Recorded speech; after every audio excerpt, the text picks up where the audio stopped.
What's happening? Just two on here reporting about some targeting. I'm not really gonna have a lot of like live footage that's gonna make any sense. Like, just to save some credibility for myself, like I have to be very careful what I post. All the information I have to post has to be like to the T what happened. Because I can't make this shit up. Like, there's not enough, I don't have enough time or energy or space, in this noggin to sit here and waste time thinking about parasitic activities and how I can make something up. Like, there's nothing you can make up. This is exactly how the story went. You can call me crazy in here all you want.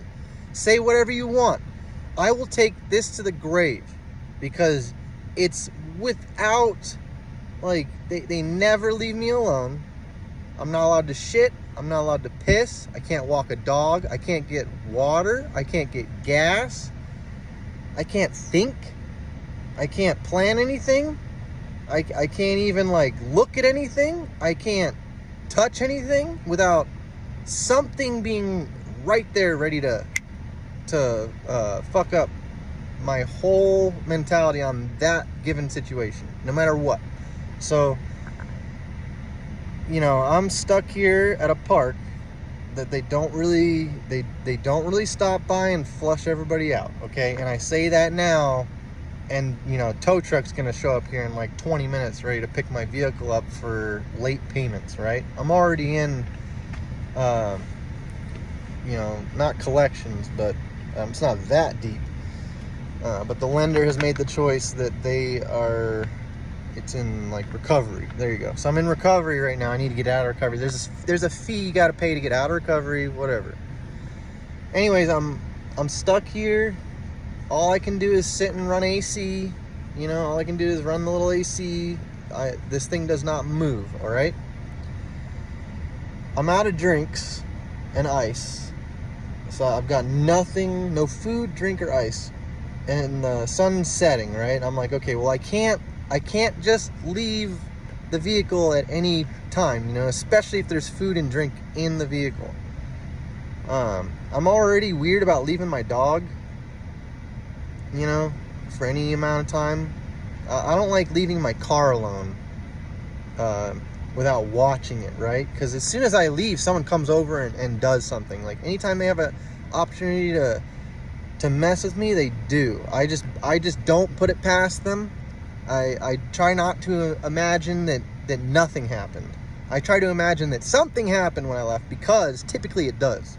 And if something didn't happen where my car was, something definitely happened where I was at, making me believe that something also happened in my car. So it's this, you can't tell me no. This is pure targeting. So as I'm trying to leave, I'm trying to leave like before the sun sets all the way, so that if there is any strange activity that goes on at my car without me here, it's pretty visible from anybody who should be fucking sane. Should be able to tell that something weird's going on. So I need there to be light just for that, just to have that. And then I'm also looking at the clock like, oh shit, like, they are literally going to push me around until it's like 8:08, and then all activity around me that's just coincidentally happening will die out around 8 or 8:08.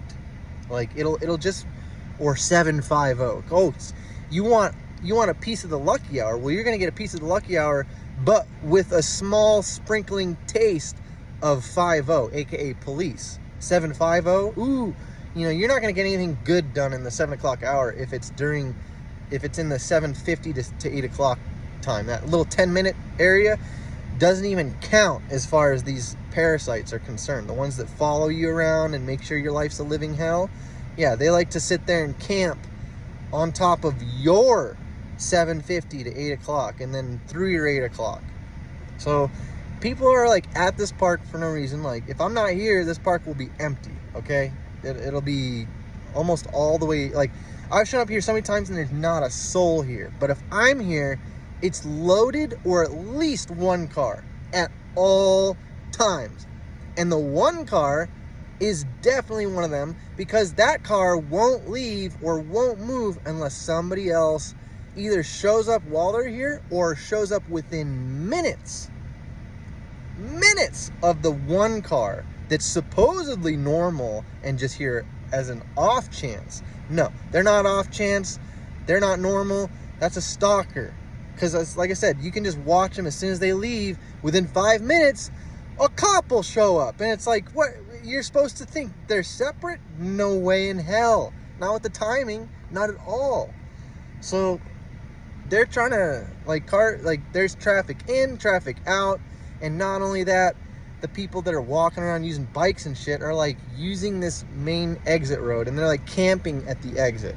So they're sitting there like, oh, I need to cross here, when normally there's a path that you can go on the side of the car it's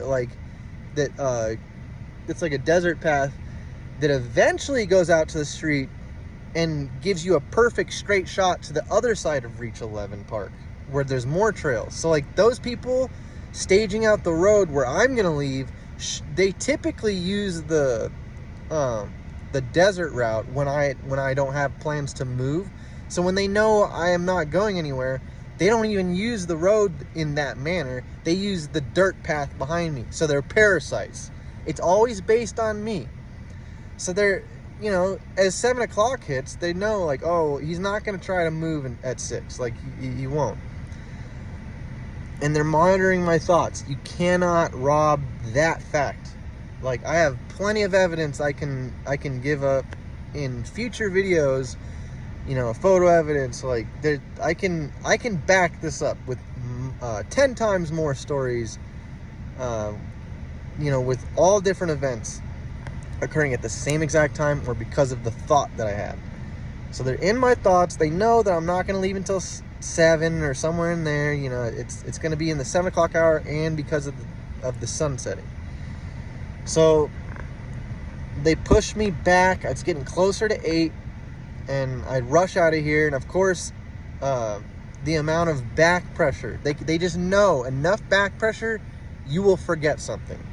So like they don't sit there and have this plan like, oh, let's make sure he forgets his backpack. That's just a little bonus maraschino cherry, or however you say that. That's just the cherry on top of the sundae, right? They're just fixing a sundae, and then that's just a side effect, right? Like, oh, if you apply enough back pressure to targets form their own mistakes, right? So I forget my backpack, and I just jet out of here, because I can already tell that they're just all this back pressure, like, oh, you're gonna try and leave this way, out this road, out this exit, and so it's all perfect. I get to the Circle K. As soon as I get to the door, I'm like, fuck, I forgot my backpack, like, this is gonna suck trying to juggle everything. And as I'm realizing that because of all the back pressure, I lost my backpack, like, do I ride back or no? Like, I should have enough, I should be able to carry whatever I'm trying to grab in 1 or 2 hands. Like, it should happen. Double bag, everything, it should be fine. I'm like, all right, I grab the door. Door's locked. So the Circle K's on break, right? And everybody's hanging out there. Like, there's people ready to go in if I go in. And I won't get into too much detail about that, but I had to wait for so long just to get into this Circle K, pushing me all the way into the 8 o'clock hour. I probably got home at 8:38. I probably got back to my car at 8:38 or 8:28. 8:18, 8:28, 8:38, 8:08. Those are all pretty much the same. If they can get you to land on any one of those, that's like a slam dunk. Like, oh, you are crazy max. And then you're crazy max coded naturally, right? Like you're maximum crazy, and it's coded throughout your life in the stars, maximum. Like you only operate on the clock, and then when the right code hits, that's when you're hitting. So you resonate with 808, ooh, and you resonate with 828, ooh, so 888, 888, oh, 838, oh, it's 3 8s, oh, 8 and 8, 88, double 8's crazy, 3 8s is really fucking crazy, powerful crazy, whatever the fuck this stupid bullshit is. But So it takes me forever to get in to the Circle K just to begin with, right? And there's people that want to like talk and do there's always somebody with a lottery ticket that wants to come in and do their business right before me. Like, I'm usually waiting behind somebody that has a lottery ticket, right? That tells me right there that that person has been sent to be in front of me. Like, they just there's not a lot of lottery ticket buyers, you know, yet they're always in front of me trying to change a ticket out. There's always somebody in either right before or right after me trying to do a lottery ticket of some kind. And that has never been a thing for me, only until recently, right? So, yeah, they lock the door, takes me forever. Someone's in there doing lottery tickets with me. It feels like there's people like just hanging out in the parking lot just to fuck me off. It feels like that. That part is just a feeling. I'm usually right on that. But there's no ice. So I'm like, shit, well, I'm not gonna play this stupid game. You know, I'll get what I got here, and I'll skate wherever I skate for ice. I'm like, all right, well, I'm not gonna go to the next Circle K, you know, down the street on the same street that has, you know, that there's no other stores around it, because the chances that they made sure that my nearest Circle K ran out of ice is just as high that the next Circle K, you know, is gonna not have ice. And that would go for, there's two Circle Ks. So one's near nothing else that you could get ice from. So I'm like, there's no way I'm going to that one. There's a high chance that they're not gonna have ice, and I'll be skating around all night. So I'm like, all right, well, I'll go to the one that's near a Fry's and a Walmart. You know, I'm really gonna do everything I can not to go to the Walmart, but you know, I'll try Circle K first. Maybe I'll go to Fry's, depending on how I feel. And it's just like, just for quickness, I ended up going to Circle K. But as I was leaving the first Circle K, I got, it was very loosely followed by a very loud Mustang, okay? And then as I got halfway to the halfway point, so I got like a quarter way down the road, you know, quarter of the way to the Circle K, there's a church that has like a long parking lot, and someone was leaving at the same time I was skating by, so that they were gonna hold the same speed as I was skating in a car, you know.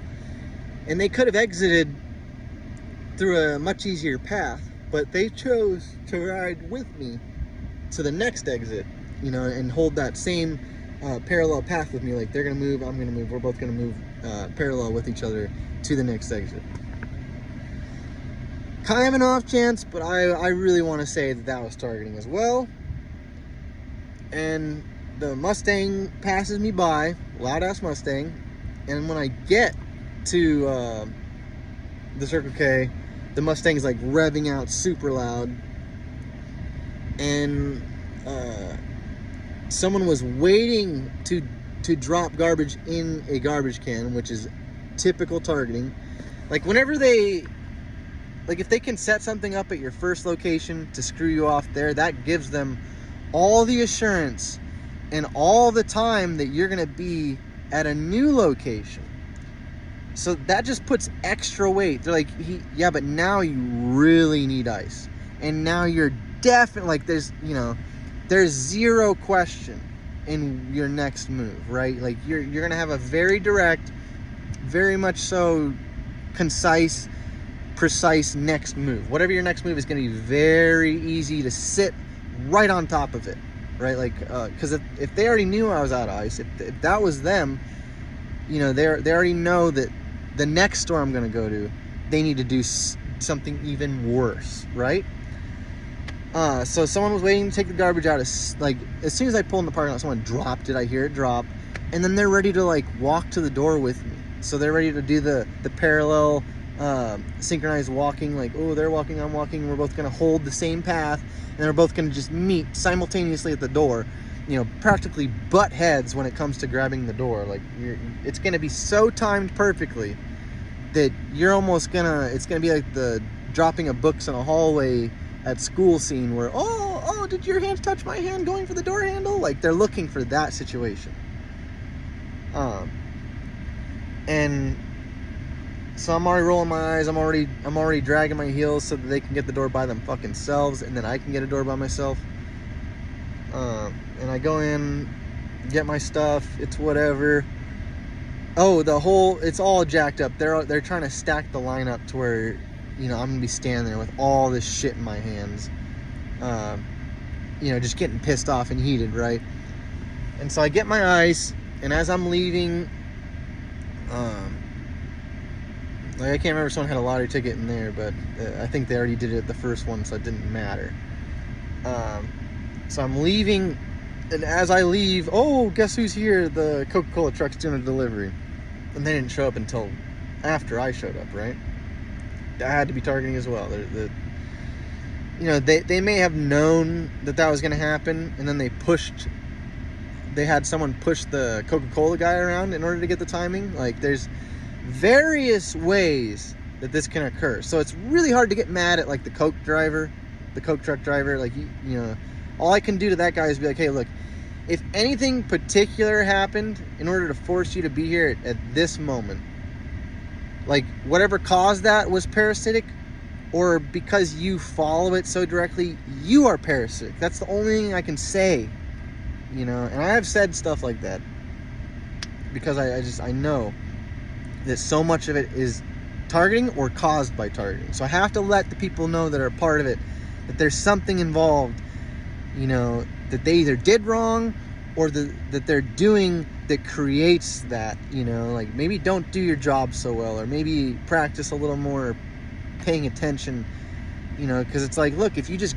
grip your life, the targeting, whether you're expecting it or not, if you guard your shit well enough, you'll never be affected by their targeting. Like, it won't matter. But sometimes they can make you late, they can push you around no matter what your defense system is.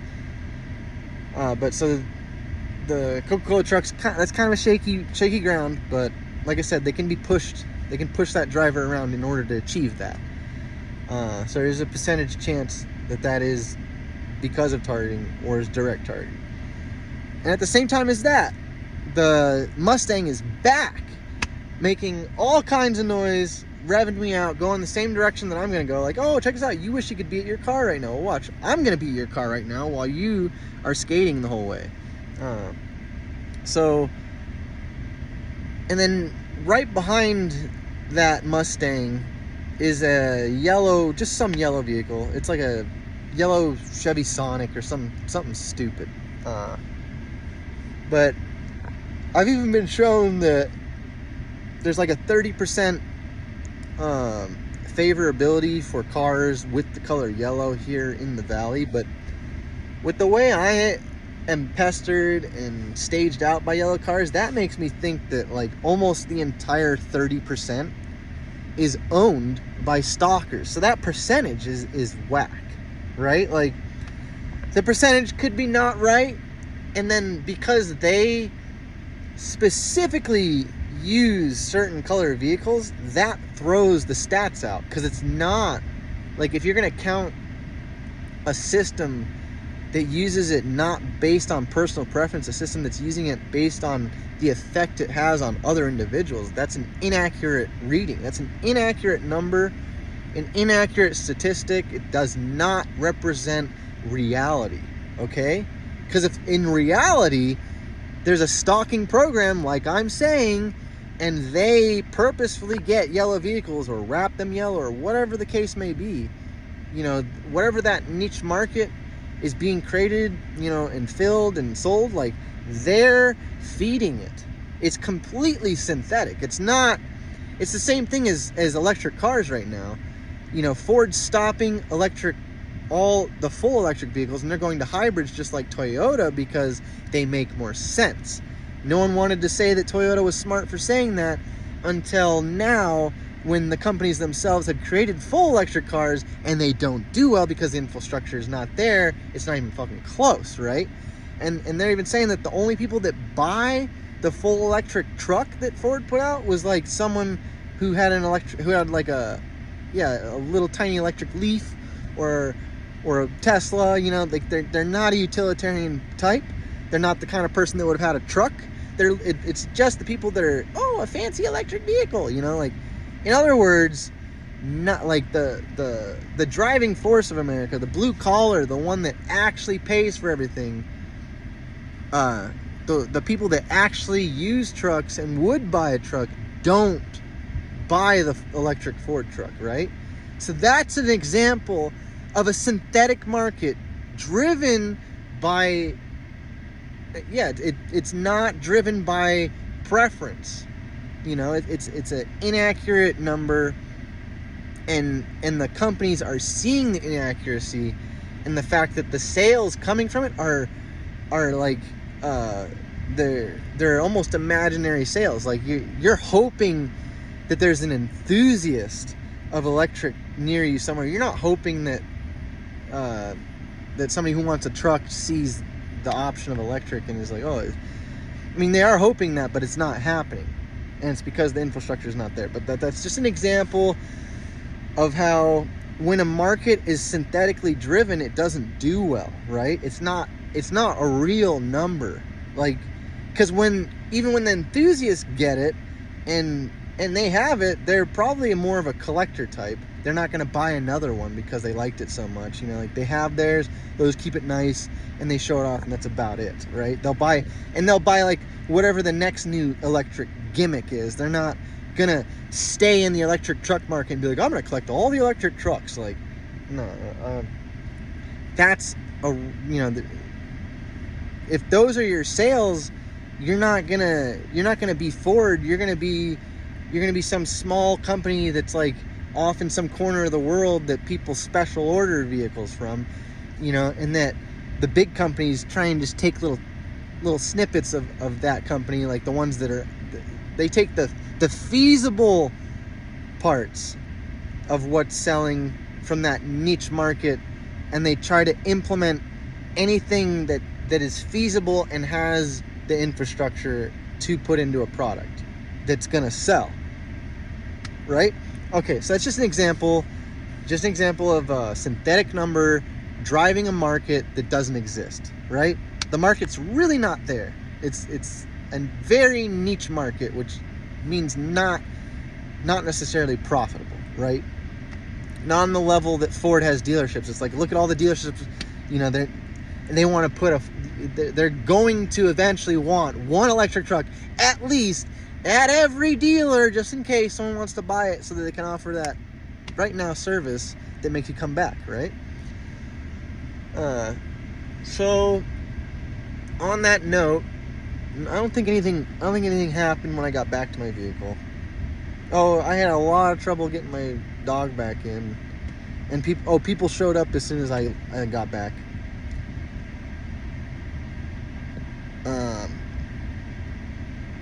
So yeah, that's just my story of getting ice. I had to skate like an extra mile, probably an extra whole mile. It may have been 2 miles extra, like one out and one all the way back extra on top of the half mile or quarter to half mile that I do just to get to the first Circle K. Pure targeting. The more I make these videos, the shorter they'll get, the more straight to the point it'll be. You know, it won't be this big 25-minute video of nonstop bullshit. But so you'll have to name this targeting from corner store to corner store, as well as niche markets, synthetic markets. I could tag it like that. That's the basic information of this. Is that don't just look at numbers at the face value and formulate opinions. It's almost like religion. You know, you can read the Bible and practice religion, but it's almost not safe to take the direct words and directly apply them. Like, you will almost get in trouble with yourself directly applying the Bible or directly applying religion. It's a really good idea, and you should attain to it. And you should always hold that and try to be achieving something that good, you know, that way you're not messing things up on purpose, you know. And then if you are, you can stop and actively counter whatever you're slipping on. But yeah, so thanks for listening. If you did, this is all a bunch of nonsense, but the more, like I said, the more I can just tackle individual events and be able to tag the video properly, this will become a little easier. I'll eventually get like Patreon and GoFundMe and all that, because I need all the help I can get. I skated my ass off just to get that bag of ice, only to drink a whole bottle of water, like the big tall bottle that Circle K does, and not only that, and then I tapped into like half of an orange juice bottle, and then cracked into a Coke. So like almost an entire bag of what I went to the store for in one swoop. Almost one of my bags was entirely consumed, right? And that was because I had to skate all the way. Like if I was able to get ice, like if I knew they didn't have ice and I went and got ice and then got drinks at that store, you know, the targeting at the first store would have been messed up versus the second store.